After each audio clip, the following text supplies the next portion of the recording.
After yet another year after Crash 2's release, Naughty Dog was really getting popular. So of course Crash 3 was inevitable, especially since the 100% ending of the second game suggests the third would be on the way. Just like I said in the last review, this game has so much variety. Like, more than the last two. But before we get into that, it's story time. After Cortex's airship explodes in the second game, play it to find out how that happens. The debris falls down to Earth, where it destroys a monument holding the spirit of Aku Aku's evil twin brother, Uka Uka. Having been freed, Uka and Cortex meet up, and together with the Master of Time, Dr. Entropy, they plan to enter Entropy's time twister and steal all the crystals from different points in time to rule the world. Aku Aku, who now speaks, tells Crash and Coco about Uka Uka and how he must be stopped. From there, they also enter the time twister, and just like that, Crash is back to collect 25 more crystals, this time joined by Coco. The gameplay here, like everything else I'm going to be going over, is once again varied. Really varied. Let's take a look at Crash.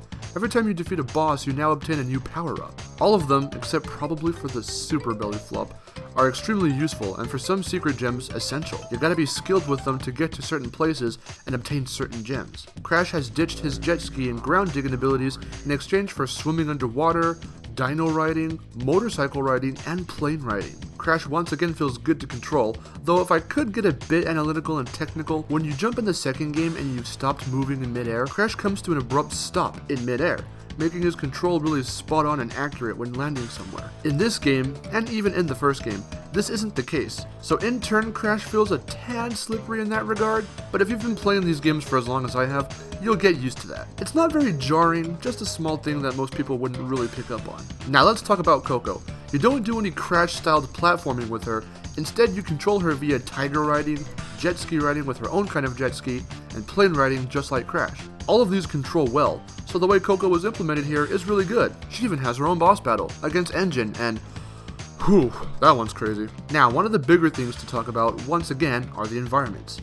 Wow! Now that time traveling is part of this game, the level designers could get away with many more aesthetics, such as medieval themes, Jurassic themes, Chinese themes, Arabian themes, ancient Egyptian themes, futuristic themes. Holy crap, this game is gorgeous! The detail is amazing, and the music just complements the whole thing. Another big inclusion is a new type of jewel, the relics. To obtain relics, you must go back into a level you've already completed, grab the clock at the beginning of the level, and run your ass to the end in a fast enough time. Depending on your time, you can either get a sapphire, gold, or platinum relic. The platinum one's not really counting towards your overall percentage.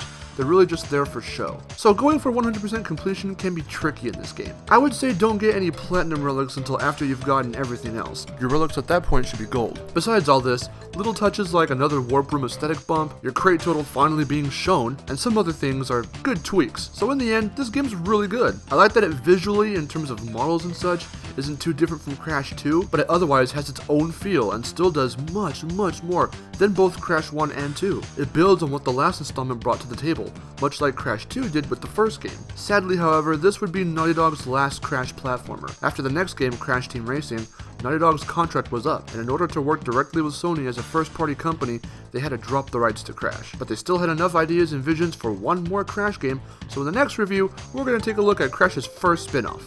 See you then.